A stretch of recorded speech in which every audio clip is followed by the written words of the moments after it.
Bismillahirrahmanirrahim. Assalamualaikum warahmatullahi wabarakatuh. Waalaikumsalam warahmatullahi wabarakatuh. Alhamdulillah, nahmaduhu wa nasta'inuhu wa na'udzubillahi min syururi anfusina wa min sayyiati a'malina may yahdihillahu fala mudhillalah wa may yudlilhu fala hadiyalah.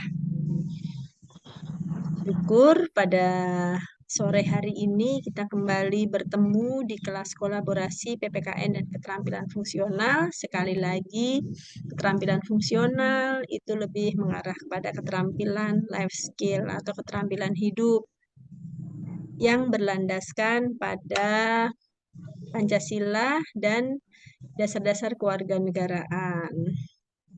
Sehingga didapat manusia-manusia yang beradab, yang berbudi pekerti luhur. Ya, demikianlah, mudah-mudahan apa yang akan nanti kita bahas pada sore hari ini menjadi sesuatu yang bermakna buat kehidupan kita.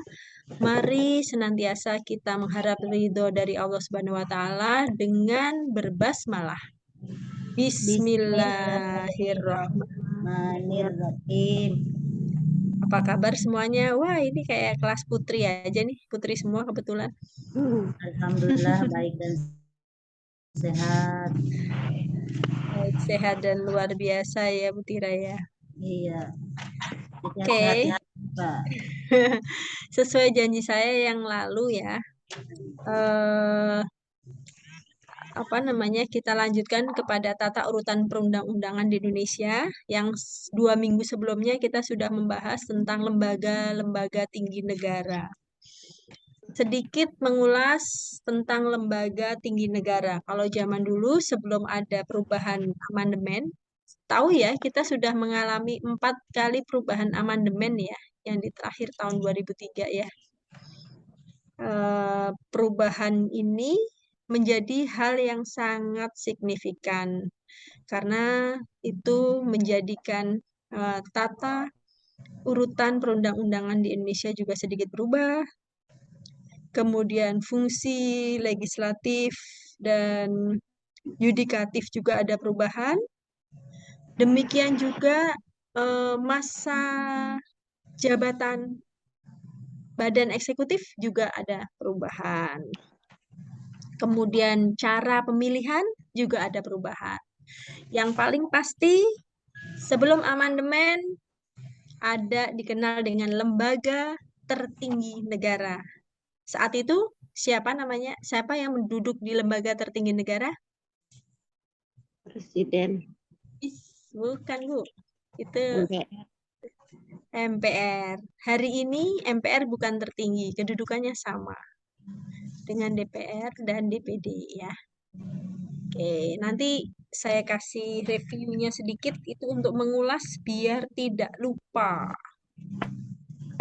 Ya ini Bu, catatan saya kemarin juga di mana bukunya yang satu? Biar tidak lupa, iya. Jadi kalau dulu MPR itu lembaga tertinggi negara, ya kan? Dia punya amanat terhadap Undang-Undang Dasar 1945, tapi hari ini hanya Undang-Undang Dasar 1945. Jadi kalau MPR hari ini setara dengan BPK dan Presiden. Jadi MPR sebagai lembaga legislatifnya, ya kan di bawahnya ada DPD dan DPR ya. Kalau DPD di tingkat mana? Daerah. Iya, daerah di tingkat mana? Provinsi. Provinsi untuk DPD tingkat 1 dan DPD tingkat 2. DPD tingkat 2 setingkat kabupaten atau kota madya. Ya.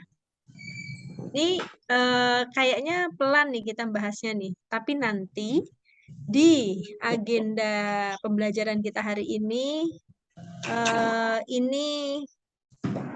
jadi nanti kita ada diskusi ya, ada diskusi sedikit. Kita memahami hukum yang berlaku di Indonesia sesuai tata urutan. Nah, ini nanti kita diskusi di sini. Ya, diskusi, nanti diskusinya saya mau berkelompok Jadi mungkin diskusinya saya buat ruang breakout. Breakout room. Ini yang akan kita kerjakan pada hari ini. Nah, summary pembelajaran hari ini itu nanti dari hasil diskusi. Oke ya, saya kembali ke review materi sebelumnya. Jadi ini prinsipnya ini nih. Karena ini saling berkaitan sama materi hari ini. Ya. Nah, siapa yang duduk di ini semua? Siapa yang duduk? Pemilihannya bagaimana? Kalau dulu presiden itu dipilih oleh MPR. Ya, itu sebelum amandemen UUD 45. Tapi setelah amandemen, ini semua dipilih oleh rakyat melalui pemilu. Oke. Kemudian di sini ada namanya Mahkamah Konstitusi, Mahkamah Agung, ada Komisi Yudisial. Ya, dia sejajar nih sebagai lembaga yudikatif. Ya, Presiden dan Wakil Presiden sebagai lembaga eksekutif. Dan MPR yang di bawahnya ada DPD dan DPR, karena salah satu anggota MPR terdiri dari DPD dan DPR sebagai lembaga legislatif. Jadi 3 komponen sudah ada semua.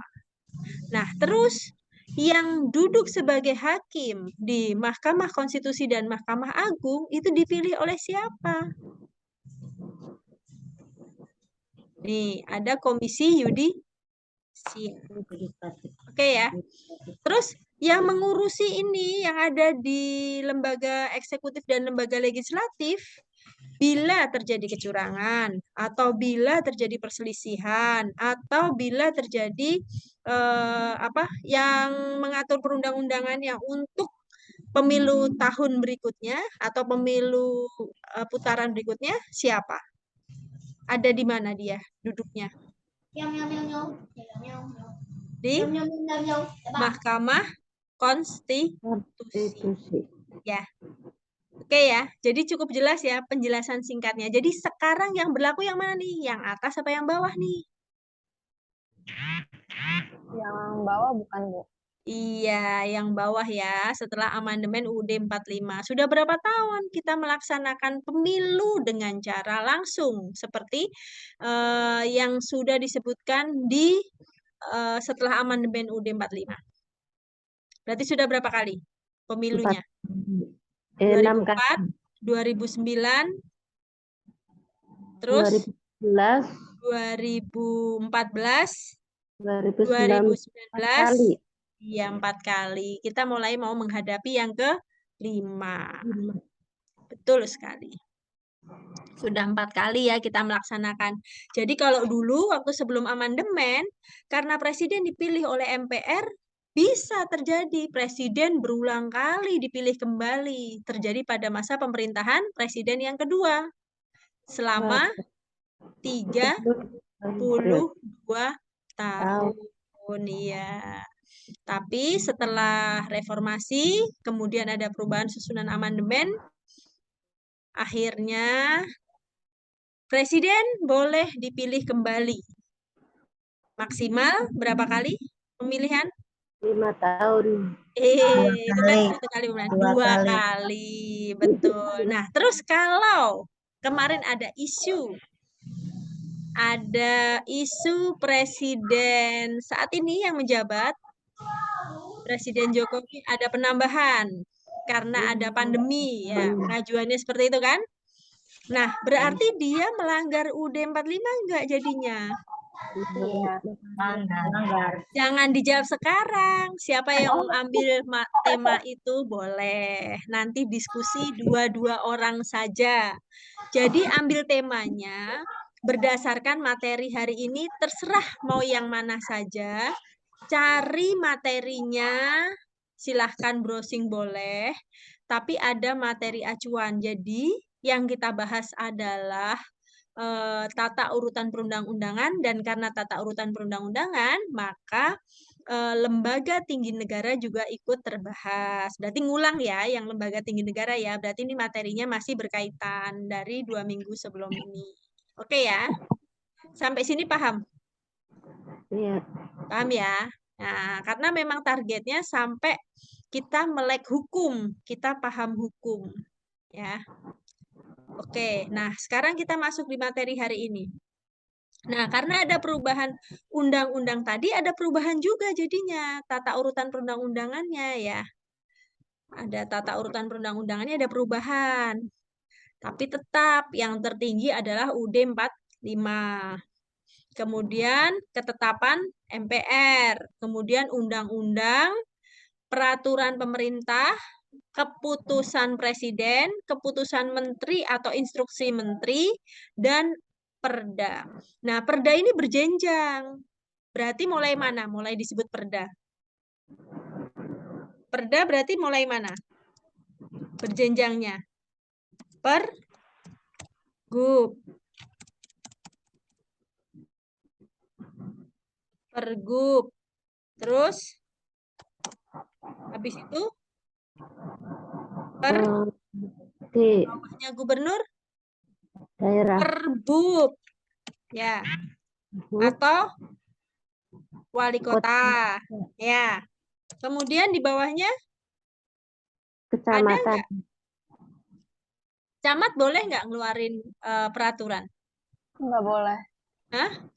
Kalau saya nggak boleh sih, Bu. Tapi perdes ada.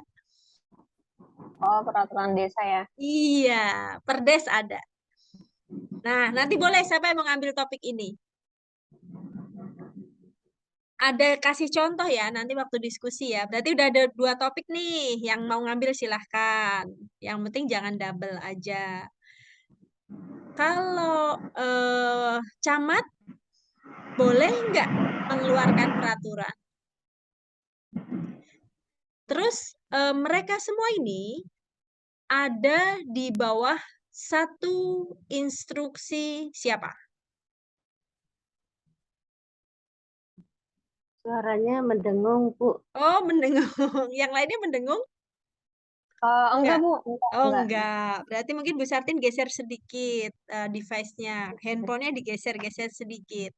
Nah, jadi gubernur, bupati, wali kota, camat, kepala desa, bahkan sampai RT RW itu di bawah tanggung jawab Menteri Dalam Negeri. Oke ya. Di bawah. Ya, di bawah tanggung jawab Menteri Dalam Negeri. Kemudian ada Menteri Pemberdayaan Aparatur Negara. Nah, hari ini ada lagi kasus. Hari ini ada peraturan gubernur baru bahwa pejabat di tingkat muspida paling bawah, ya muspida semuanya ya, RT, RW begitu ya, itu harus lulus SMA. Nah, apa menurut pendapat kalian atas pergub ini? Nah, ada 3 nih, ada 3 materi soal nih. Udah ada tema, ada 3 tema. Yuk kita lihat ada berapa peserta kita pada sore hari ini. Ada 1, 2, 3, 4, 1, 2, 3, 4, 5, 6, 7, 8. Ada 8. Berarti bisa ada 4 kelompok ya. Ayo, siapa mau dengan siapa? 2-2. 2-2. Tadi kita ada, itu ide aja ya tadi ya. Bahasan tadi ide. Apa yang mau kita bahas, kita diskusikan itu ide saja. Selebihnya boleh. Misalnya mau gini, apa sih keuntungan kita? Atau maksudnya setelah amandemen tuh kehidupan kita jadi seperti apa sih? Apa lebih baik atau lebih buruk? Terus kalau misalnya MPR sebagai lembaga tertinggi negara, apa dampaknya? Boleh, nanti kalian buka. Salah satu yang bisa dijadikan referensi adalah boleh, cuman pakai Wikipedia pun boleh. Di Wikipedia juga ada, boleh. Nggak apa-apa. Yang sekarang saya belum melatih sampai ke referensi itu harus sesuai aturan begini, begini, begini, enggak. Silahkan browsingnya bebas. Yang penting apa sih yang bisa kita bahas? Ambil satu tema kecil saja, biar waktunya tidak panjang, karena saya hanya memberi waktu 7 menit untuk diskusi. Nggak lama, ya. Kak A, tolong dibuatin breakout.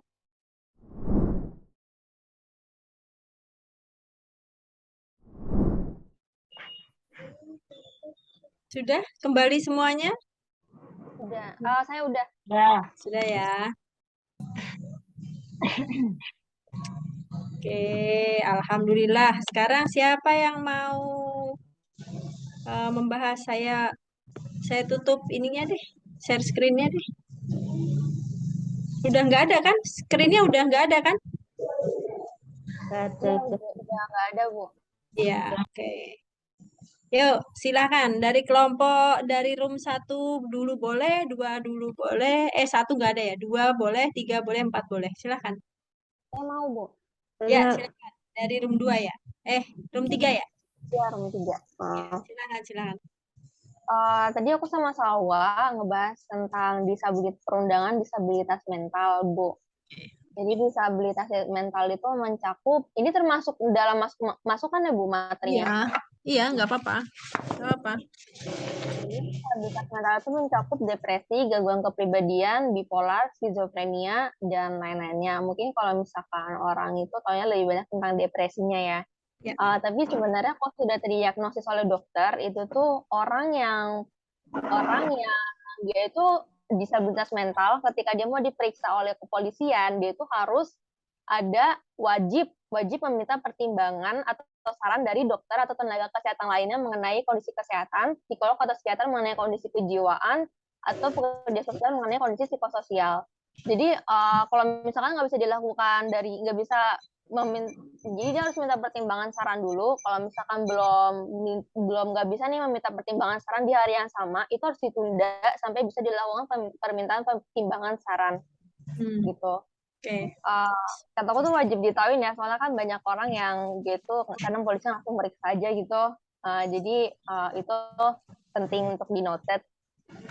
Abis itu yang kedua, disabilitas mental itu tuh kalau misalkan lihat undang-undangnya ya Bu.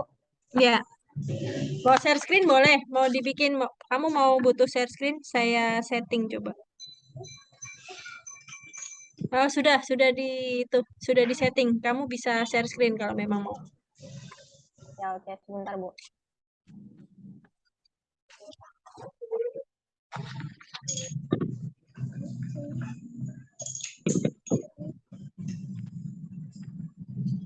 Gak usah di share screen deh Bu, lama takutnya. Kenapa? Ini lama, gak apa-apa lama. Ya nggak lama sekali. Yuk. Ya oke.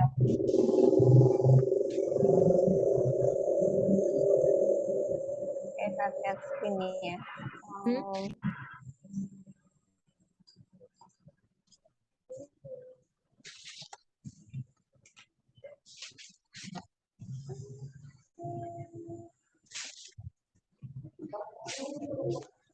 Jadi ini di pasal 143 Undang-Undang Nomor 8 tahun 2016. Ini tuh melarang setiap orang menghalangi penyandang disabilitas memperoleh haknya, diantaranya hak untuk bebas dari diskriminasi yang dijabarkan dalam pasal ketentuan umum sebagai setiap pembedaan, pengecualian, pembatasan, pelecehan atau pengucilan atas dasar disabilitas. Sementara pasal 145 hanya menyebutkan bahwa pelanggaran pasal 143 ini dapat dipidana dengan pidana penjara maksimal 2 tahun atau denda maksimal 200 juta. Jadi kalau misalnya ada pembulian terhadap disabilitas, itu bisa dilaporkan ke polisi untuk ditindakin gitu. Karena ini udah melanggar undang-undang. Oke. Baru habis itu ini sekaligus undang-undang disabilitas juga mencakup bahwa mereka itu bisa harus mendapat hak yang sama di sekolah, di tempat kerja, dan juga di lingkungannya gitu. Dan juga untuk disabilitas, termasuk disabilitas mental, dia itu bisa dapat tunjangan dari pemerintah. Dari untuk sekarang sih tahu saya undang-undangnya hanya berlaku di Jakarta ya. Jadi di Jakarta itu atau ada namanya kartu Indonesia Disabilitas atau kartu Jakarta Disabilitas. Itu tuh dia bisa dapat tunjangan sebulan 300.000 dengan dicairin tiap 6 bulan sekali gitu. Dan juga bisa dapat kartu layanan gratis Transjakarta untuk disabilitas mental yang dimana saya udah coba sendiri dan saya dapat gitu. Jadi kenapa saya emang tertarik banget sama disabilitas mental karena saya salah satunya ya yang disabilitas mentalnya. Jadi kenapa saya udah baca undang-undangnya gitu dan jadi ketika saya baca undang-undang tersebut saya merasa seperti dilindungi gitu dan saya dapat semacam saya nggak dapat tunjangannya, saya nggak dapat tunjangannya karena kalau untuk tunjangannya itu hanya untuk yang miskin aja, bukan untuk miskin sih, maksudnya untuk yang kurang mampu gitu. Yes. Jadi kenapa saya tahu banget gitu, itu karena salah satunya gitu. Oke gitu sih Bu. Mana ininya Salwa? Saya mau dengar suaranya Salwa. Kan pasti tadi melalui diskusi. Saya tadi masuk ke kelas kamu, soalnya diem-dieman. Terus tahu-tahu saya baca chatnya Salwa. Oh, Salwa kirim materi. Gitu ya tadi ya Salwa ya?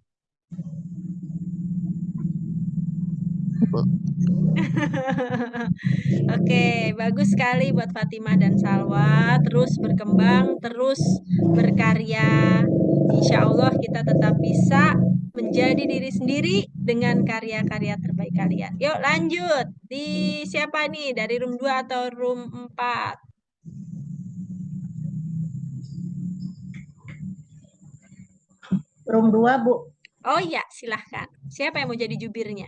Boleh. Siapa tadi, Ibu? Siapa tadi namanya? Ibu kerudung oranye. Ya, Bu Sartin. Ya. Sartin, itu bacaannya tadi apa tadi? Oh, tentang perda ya? Boleh. Tentang perda. Tentang tadi bahas perda ya? Boleh. Tentang perda yang tidak boleh yang melakukan pemerintah mengeluarkan perintah adalah gubernur sama ya, kecamatan tidak boleh dan yang boleh lagi desa dari desa yang boleh mengeluarkan perintah. Oh, jadi yang punya keputusan punya peraturan siapa tadi Bu jadinya? Gubernur sama desa. Oh, sama desa. Oke, ya. Berarti camat tidak ya? Tidak. Camat tidak. Boleh. Terus kalau bupati? Boleh. Oh, boleh. Berarti yang enggak camat doang, Ibu. Oh, tadi bahas itu ya Bu Tira ya sama Bu Mariatun ya? Iya. Oh, iya. Jadi memang gini, Bu. Iya. Lanjutkan Bu Tira. Tadi membahas boleh atau tidak Perda mengeluarkan peraturan. Jadi intinya Perda itu boleh mengeluarkan peraturan daerah ditetapkan oleh kepala daerah setelah mendapat persetujuan bersama DPR. Perda dibentuk dalam rangka penyelenggaraan otonomi daerah, provinsi, kabupaten, kota, dan tugas pembantuan dan lain-lain. Seperti itu, Bu. Ya, betul sekali. Jadi tugas pembantuan itu yang nantinya bisa lebih luas lagi, siapapun biasanya ada surat edaran. Jadi surat edaran juga boleh dikeluarkan dan harus ditaati juga di dalam lingkup organisasi di tugas pembantuan tersebut. Ya. Ya, jadi contoh misalnya kita ada di lingkungan sekolah, berarti di bawah Kementerian Pendidikan Nasional. Terus di bawahnya lagi nanti ada suku dinas pendidikan. Berarti setingkat kalau suku dinas pendidikan itu setingkat wali kota ya. Iya. DPD tingkat 2. Ya. Nah, terus kalau di dinas pendidikannya ada tingkat provinsi, berarti dinas pendidikan tingkat provinsi. Itu dia juga boleh melakukan peraturan ya, Peraturan mengeluarkan keputusan namanya, boleh. Nah, terus bagaimana dengan yang di tingkat paling bawah di suku dinas pendidikan, berarti di tingkat 2. Oh, dia nanti ada surat edaran. Terus nanti ada lagi surat keputusan sampai ke tingkat satuan pendidikan, berarti oleh kepala sekolah. Jadi seperti itu, Bu. Semuanya ada urutan perundang-undangan dan itu berjenjang. Kenapa harus berjenjang? Karena agar semuanya tidak saling bertabrakan, menggunakan kekuasaannya, terus mengatakan aku yang berkuasa, jadi kamu harus ngikutin aku. Enggak begitu. Semuanya harus sejalan. Peraturan yang dibuat di tingkat paling dasar tidak boleh bertentangan dengan yang di tingkat atasnya. Begitu seterusnya hingga sampai ke Undang-Undang Dasar 1945. 1945. Oke ya, berarti sampai sini kayaknya udah jelas semua. Ayo sekarang yang room 4. Ada lagi atau sudah, Bu? Sudah cukup, Bu. Oh, Mungkin dari sudah. yang lain. Ya, terima kasih. Iya. Silakan dari room 4. Siapa yang mau mewakili? Kayaknya Izatila dari tadi keluar masuk. Sadam atau Danis? Ya, Bu. Ya, silakan. Yuk.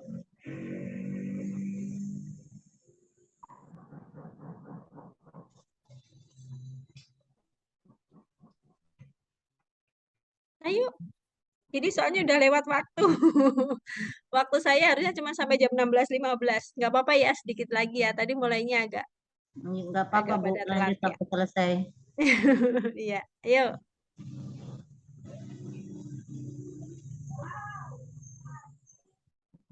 Ayo, siapa ini? Sadam atau Danis nih? Ayo. Ya, Bu. Ya, silakan. Dibacakan hasil diskusinya. Tunggu Danis share screen, Bu. Bentar.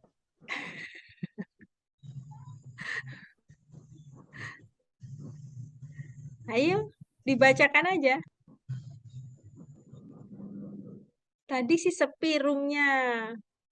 Room yang tadi rame cuman roomnya ibu-ibu nih. Iya, Bu. Ya, ayo silakan. Kami Ya. baru diskusi tentang peraturan jalan sama Ya. peraturan Ya. dari DPR ke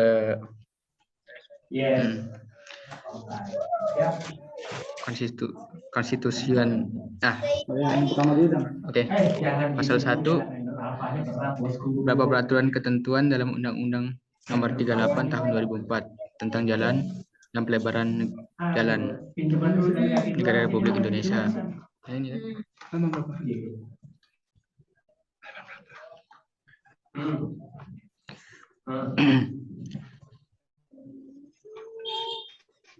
Dan sudah diubah oleh pasal 1 berbunyi sebagai berikut. Dalam undang-undang ini yang dimaksud dengan jalan adalah sarana transportasi darat yang meliputi segala bagian jalan, termasuk bangunan penghubung, bangunan pelengkap, dan perlengkapan yang diperuntukkan bagi lalu lintas yang berada pada permukaan tanah, di atas permukaan tanah, di bawah permukaan tanah, atau di air, serta di atas permukaan air, kecuali jalan rel, jalan lori, dan jalan kabel. Sistem jaringan jalan adalah suatu kesatuan luas jalan yang saling menghubungkan dari mengikat pusat kegiatan, pusat pertumbuhan, dan simpul transportasi dengan wilayah yang berada dalam pengaruh pelayanan dalam satu hubungan agraris. Penyelenggaraan jalan adalah kegiatan yang meliputi peraturan pembinaan, pembangunan, dan mengawasi jalan. Penyelenggaraan jalan adalah pihak yang melakukan pengaturan, pembinaan, dan pembangunan dan pengawasan jalan sesuai dengan kewenangannya.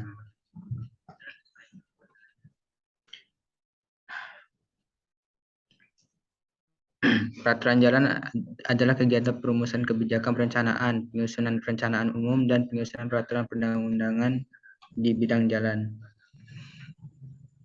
Pembinaan jalan adalah kegiatan penyusunan pedoman dan dasar teknis pelayanan pemberdayaan sumber daya manusia serta penelitian dan pengembangan jalan. Pembangunan jalan adalah kegiatan penyusunan program dan anggaran perencanaan teknis pengadaan tanah, pelaksanaan produksi, pengoperasian jalan, dan referensi jalan. Pembangunan jalan berkelanjutan Sebentar. adalah konsep. Sadam, Ya, Bu. yang kamu diskusikannya apa tentang peraturan jalan ini? Hal apanya? Langsung di situnya aja. Ya, Biar saya biar baca semua jadinya. nggak usah dibaca semua, nanti waktunya habis. Koordinasi. Langsung aja. Yang tadi kamu diskusikan tentang jalan ini seperti apa? Mungkin terhadap fenomena hari ini misalnya. Atau apa tadi yang kamu bahas?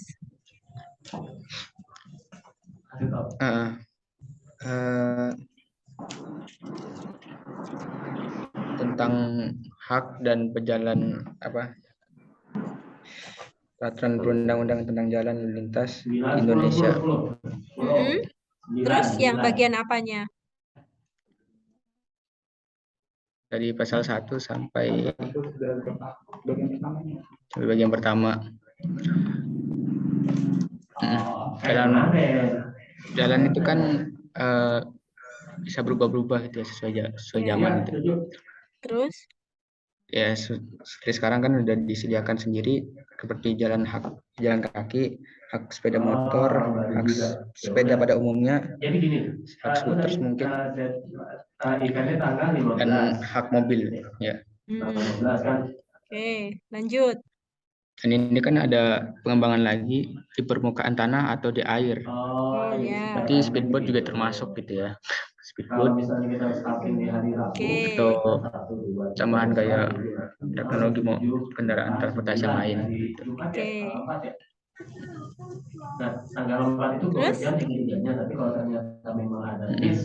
Terus yang kamu pahaminya, yang tadi kamu diskusikannya? Tapi enggak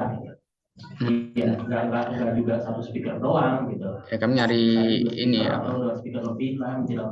Jalan itu tentang apa sih gitu? Kok bisa berubah-ubah gitu? Kan pada intinya jalan kan hanya jalan gitu.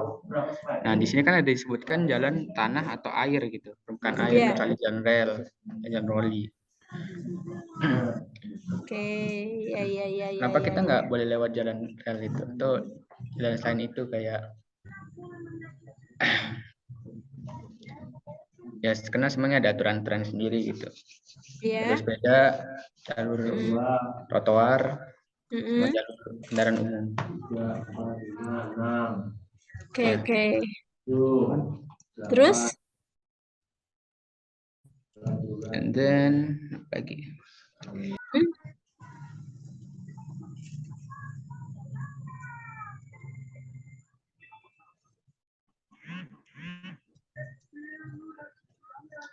Itu maksud kamu bagus, saya sedikit mulai menangkap.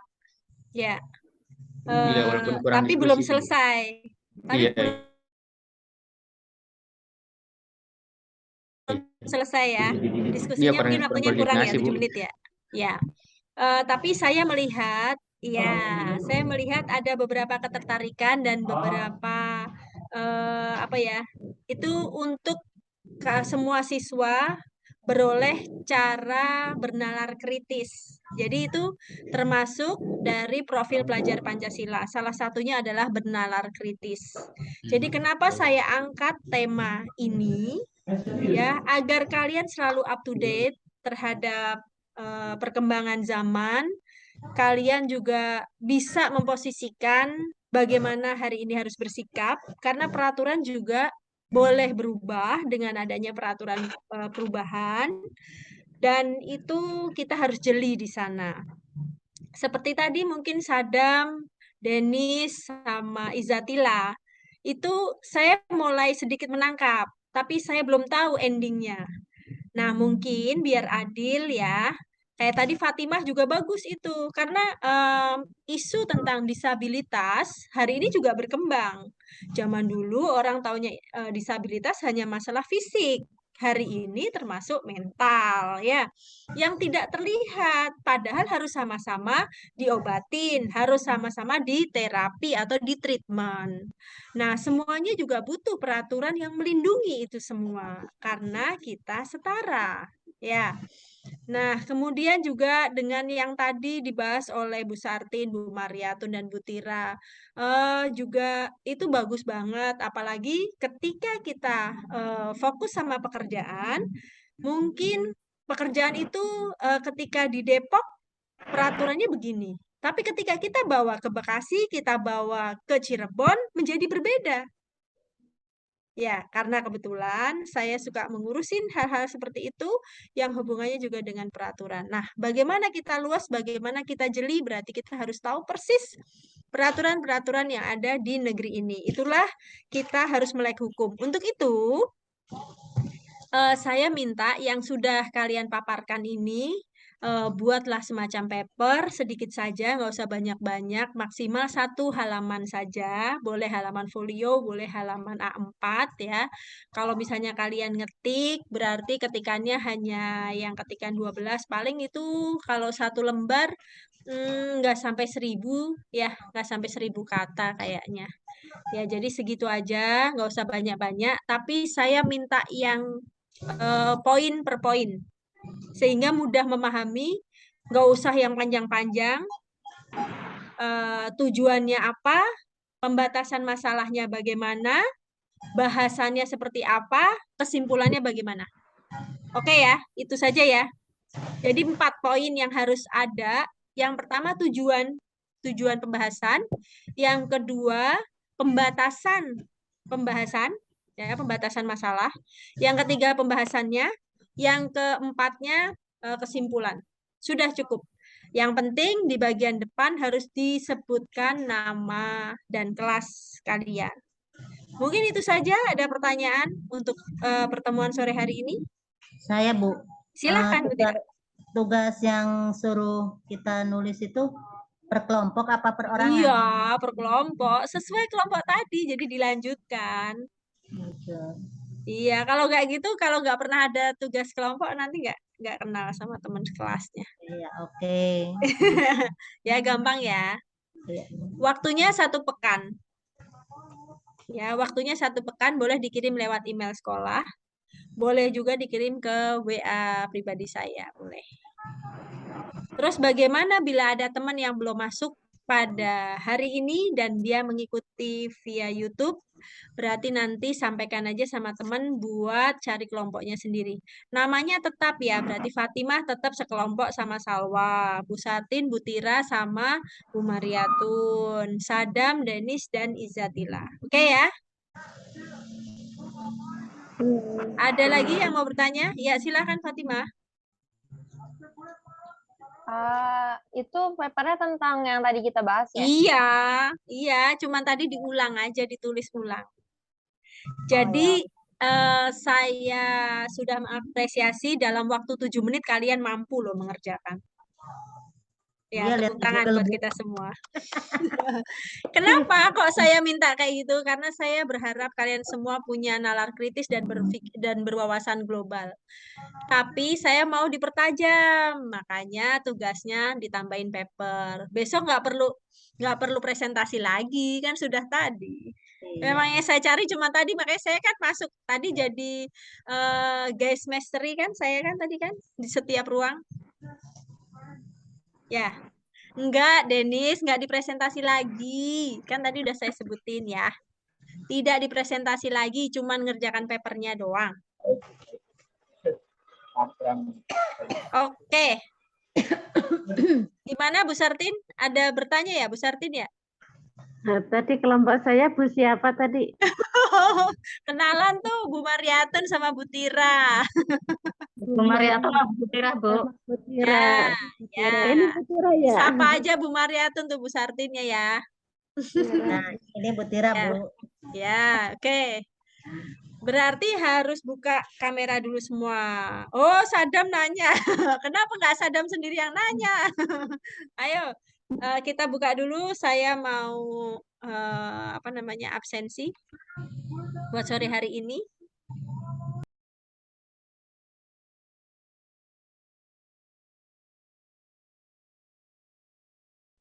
Mari kita sempurnakan pembelajaran kita pada sore hari ini dengan berhamdalah. Alhamdulillahirabbil Alhamdulillahirrahmanirrahim. Wabillahi taufiq walhidayah waridha walinayah. Wassalamualaikum warahmatullahi wabarakatuh.